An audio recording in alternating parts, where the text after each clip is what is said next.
Musso Michel, je suis la maman d'Eva Musso, décédée le 30 décembre suite à sa première injection Pfizer.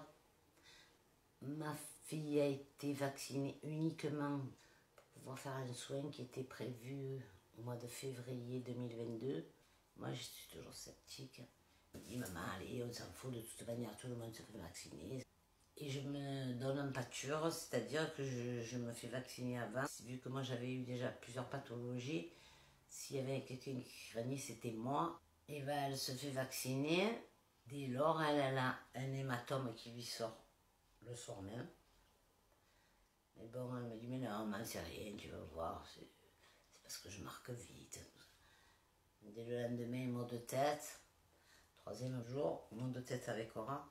Le 27, il sort des pétéchis. En fait, c'est les petits vaisseaux qui pètent un par-ci par-là. Mais bon, elle ne s'alarme pas plus que ça.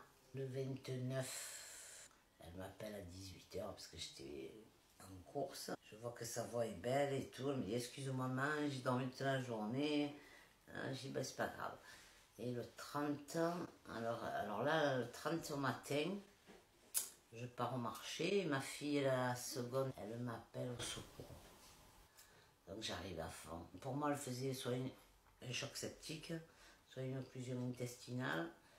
De suite, ce que je fais, c'est que j'appelle le SAMU, je réclame le SMUR, hein, et on me répond que je ne suis pas médecin et que c'est eux qui décident. Pour faire 3 km, ils ont mis 2h15. C'est les 2 dernières paroles distinctes qu'on comprendra. Mais elle sait qu'elle part. Elle me dit, aide-moi, maman. C'est le plus dur pour moi. Puis arrivent les ambulanciers qui n'arrivent pas à lui prendre les constantes, rien. Les pauvres, je ne leur en veux pas.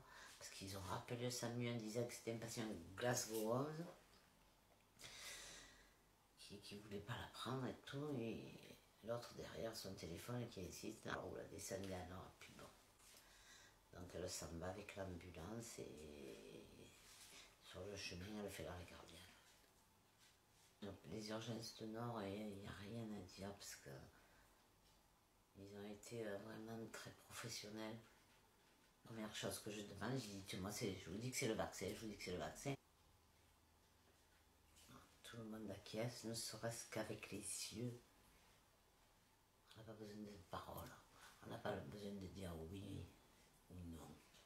Donc on m'a proposé directement l'autopsie sans que je la demande. L'hôpital a déclaré une mort suspecte parce que c'est classé mort suspecte à 30 ans, on ne fait pas des arrêts cardiaques comme ça. Hein. Le soir même, j'avais la gendarmerie chez moi. Et puis moi, qui comprends rien ce qui m'arrive.